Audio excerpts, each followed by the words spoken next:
building. Yeah, so as we're waiting. Yeah, no doubt. So tell us who we have today. So we have author Saleem Roberts. He's a creative visionary with over 10 years of experience in the fashion and entertainment industry. He has worked on various film and television projects such as Lisa Ray's hit show The Real McCoy and Lifetime Network's God's Country. Roberts also served on the design team for featured film Brotherly Love, produced by Flavor Unit and Sony Pictures. Roberts has built a thriving fashion business with the popularity of his two clothing brands, Cherri Pie Apparel and Belargo, Piarge. I gotta get my little accent together. In 2010, his ready-to-wear swim line, Cherri Pie, was launched. The sought-after swimwear could be seen on celebrities such as Lala Anthony, Claudia Jordan, Lisa Ray, Keisha Cole, Elise Neal, and Tiana Taylor. For over a decade, Roberts has co-owned and operated the popular urban brand Belargo, Piarge. The legendary brand has been worn by hip-hop star Meek Mill, Lil C's, Gilly the Kid, comedian Mike Epps, and Academy Award-nominated director John Singleton, and many others. His journey in the fashion and film industry continues as his new enterprise, Fatally Flawless, is just evolving. There you go. So, welcome to the show, Saleem, my brother. How are you? What's up, y'all? Yo, man, I just like to say I appreciate you, my brother. I appreciate you too, man. And you've been very, very busy, man, from your clothing line. And us like, people like myself as stylists, we love the designers because we need you. Yes, right? yes. And so, we'll be talking a little bit later. But let's talk a little bit about, first of all, I don't know, y'all been tuning in, and we can talk about this Busted thing. You gave us a little juice on Busted. Let's revisit that, and let's jump right into you. Well, Busta Rhymes, I've met him several times throughout my celebrity encounters in that world, and he's just always been negative. His face is always balled up. I mean, I've seen him just as recent as this last BET Awards. I've seen him try to fight somebody for, I think, taking pictures of him. Oh my goodness. I've seen him, like, at one incident, he, like, smacked, camera, like somebody was asking for pictures. So I'm not surprised he threw a protein drink on somebody. Like, that's just, like, he's just one of my celebrities that it's a list of people I've met that is just on my list. It's like him, Keisha Cole. It's just certain, Keisha Cole like that. Yeah, it's just that you Foxy Brown. It's just certain people that you just be like, just get me the hell away from them immediately. Wow. And the unfortunate thing about that too is that you have people who see them, right? They're entertainers, right, and see their celebrity and like, I want to meet you. And so you don't know, right, as a celebrity, you don't know that it's this one person that may have been waiting for you to see you all their life. Exactly. And they finally get an opportunity to see you and just want to take one picture, and then you bust their bubble. Now, when I finally meet Jay-Z, let him do me like that. I waited too long. Don't do me. The bigger the celebrities are like the nicer people. Like Kim Kardashian, Beyonce, all wonderful experiences. Sean Penn, these people are like super, super duper cool. And you'll have the reality show people and the washed up rappers that are. Oh man. Yeah, it's usually the reality people and the washed up rappers. Let's talk about, since we're on the topic of rappers, I won't say washed up, though, right? Let's talk about Belargo, Piarge. Belargo, what's up, Tiffany? Like, I gotta, shout out to my partner right now, Miss Belargo. Miss Belargo. Okay. Y'all been holding that. So let's talk about a little bit about the creation of that. Where did that come from? Tiffany and I met at a Little Kim Behind the Beats. This is how long ago this was.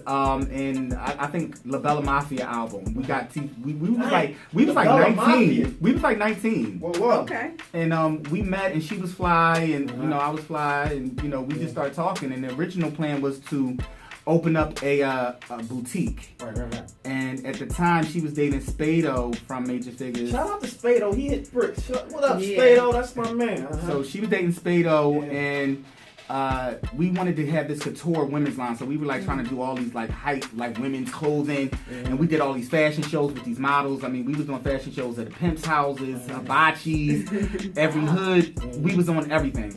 And Gilly, shout out to Gilly the Kid, the legendary Gilly the Kid.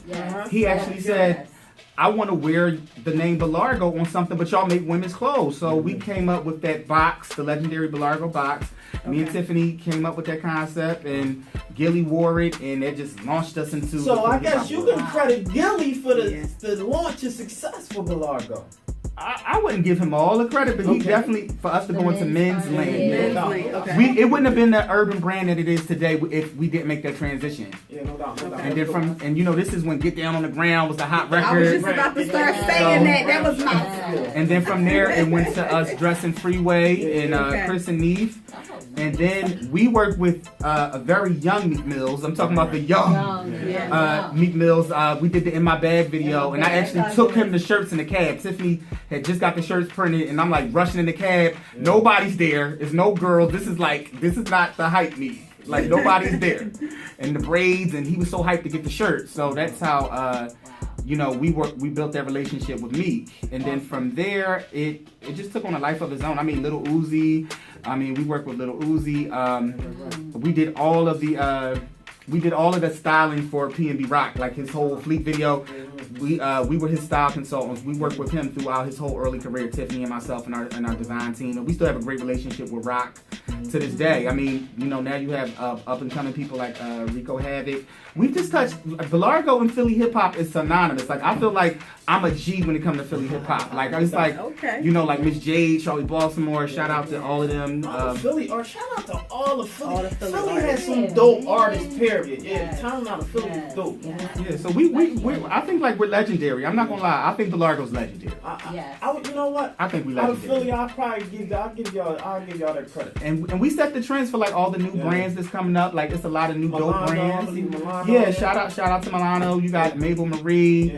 I just feel like we was the blueprint for a lot of up and coming designers, and like we started the whole getting the t-shirts on the Nightlife brand. So what we did was we got all the guys that was popping. So all like your guys that you would see at the clubs, we would give them free shirts, and then people would see them wearing it. The movers and shakers. Like I don't want to name drop any particular group of guys, but we just it became a lifestyle, and then once the rappers started wearing it, it just went bigger and bigger and bigger.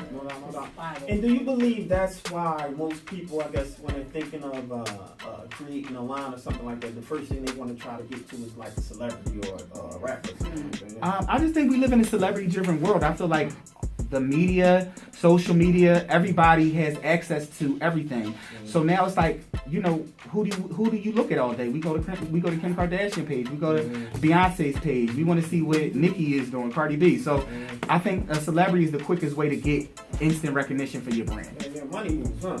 And so you talk about Belargo Piarge. Now you made a little transition, right? Yes. You're going into Cherry Pie, and how was that transition, and why from Belargo to Cherry Pie? Well, for me, it's because, again, once we got hooked into the men's line, it's like we kind of got stuck in that vein, and I'm over the top. I'm like, look at me, I'm fabulous every day. This is my. I was with Patty Jackson. This is my third costume change of the day. This is my third interview. I don't wear the same clothes in the interviews. So I kind of got stifled, and I was just designing all these dope clothes and dope swimwear, and I just was like, let me just do something on my own. So I just branched off, and Tiffany wasn't interested in doing that at the time, so I just put my own finances, and I just started working with stylists out of LA, and then I got it to King, Takara, Lala were the first that wore it, and then it was Khadijah Hawk from Keeping Up with the Kardashians. Then you had who else? Trina, Lisa Ray, Keisha Cole, all them, Maya. Yeah, I did a lot of stuff. We did a lot of stuff at that point. So where do you see yourself now? You know what I'm saying? Literary, writing. Little Tyler. Like, I'm like, I want to be on that level. You might Why are you talking about the film stuff? Right. No. He got different videos. Well, it's just that I always wrote, but I just really dove into it in the last 2 years. And Fatally Flawless, I have been working on this novel for over 10 years. It's based on the group of girls I went to high school with. I went to Overbook in the late 90s. Shout out to Overbook. So I was in Overbook like 97, 98, 99. So I was at the height of the fabulous era. So, you know, like when you said the fashion show, we was...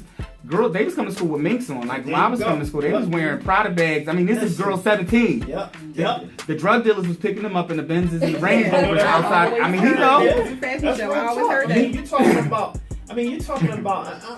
you know, during the time where crack was at its highest, coming, right? And so you're talking about, you know, JBM, Junior Black Mafia, and them, you know, the streets was really popping. You talking about, you know, Epic convertibles, MC on Materia, Saabs, and BMWs. I mean, but we keep talking about the JBM, but do we gotta take it to the original OGs?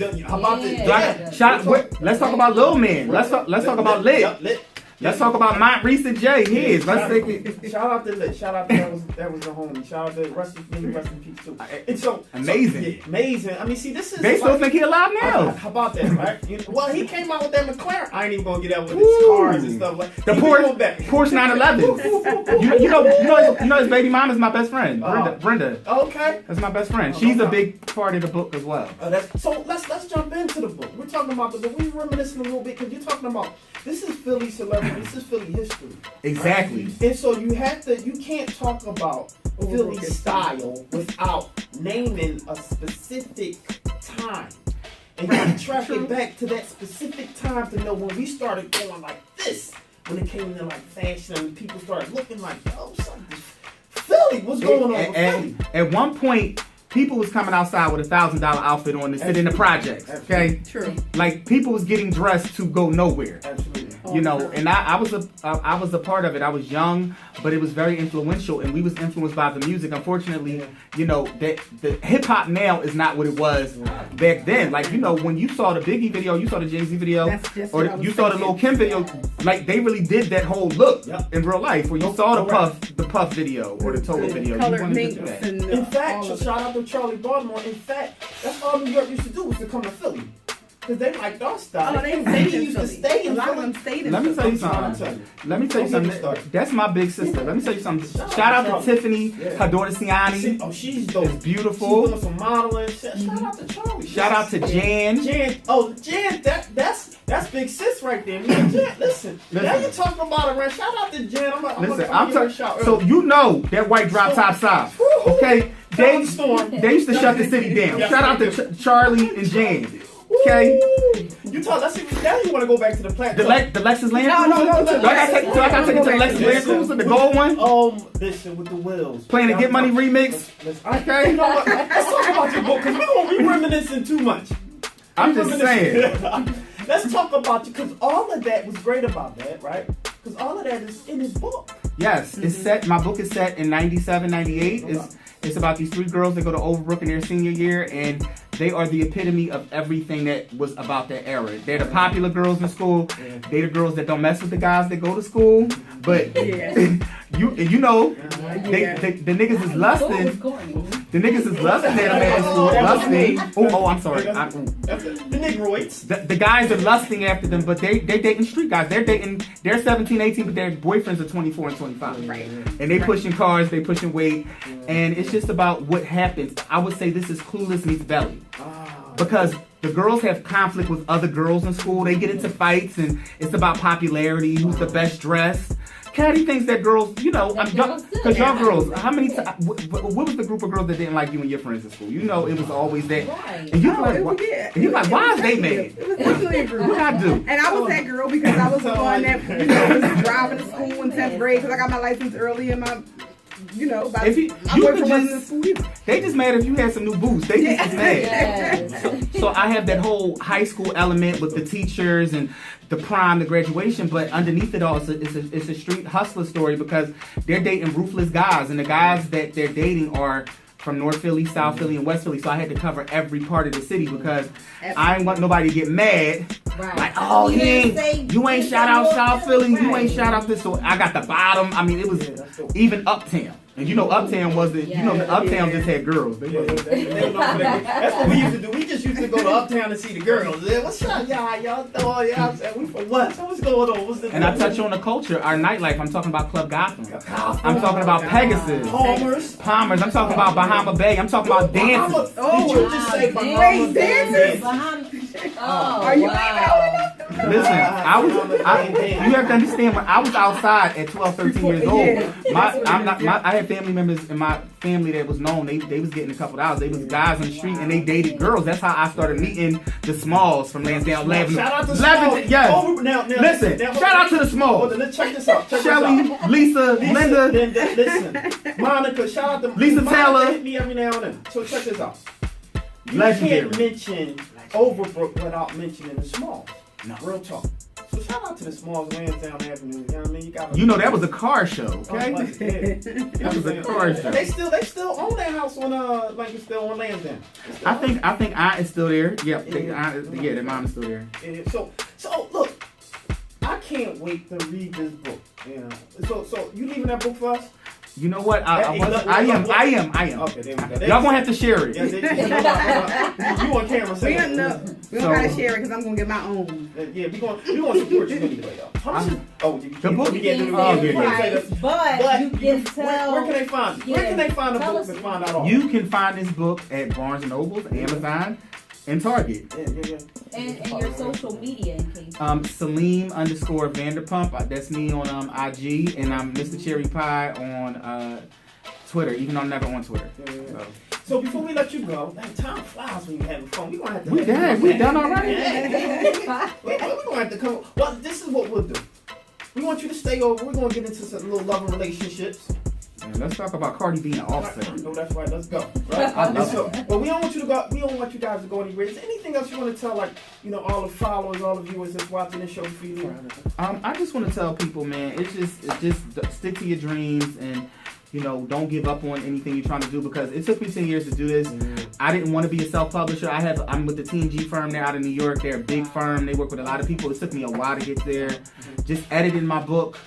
And I was filming the movie at the same time. It's a Fatally Flawless movie that we shot independently. So I had all this on my plate. I'm learning how to be a producer, a director, all just off of a whim. I went off of experience, but it's like, damn, if I mess this up, it's on me. So it just took me a minute to get it. So I just want to tell everybody out there, don't ever listen to anybody, because people was like, I couldn't finish this book. I would not get a book deal. They told me my movie would not come out, and everything is happening. So just stay true. I'm from Westphilly just like y'all. Like, I went to Overbook just like everybody else. I don't have no degrees. I ain't go to the New York Film Academy. You know, it was like me being on hood video shoots and sets, and that's happening. Yeah. But I do want to shout out to Charlie Baltimore again. Shout out to Tiff. That's my boo. She's legendary, man. Shout out to Johnson, man. Hey, Jen, holla at me, big sis. You know we love you, man. And so look, we don't want you guys to go anywhere. You know what I'm saying? We gonna come back on the other side and go into love and relationship. Hold on, go ahead. I'm sorry, I forgot to tell everybody. My official book signing is this Friday. It's at Barnes and Nobles, 1805 Walnut Street, from 7 p.m. to 9 p.m. I will be signing books, and we will have books for sale at the location, so everybody can come over and party with me. We will have drinks and stuff in the bookstore. There you go. We'll be right back, y'all. Stay tuned. It's your boy Charles Gregory with the Beautiful. LaurenSizzle. And this is We Talk Weeklies After the Talk on WPPM LP Philadelphia. Holla.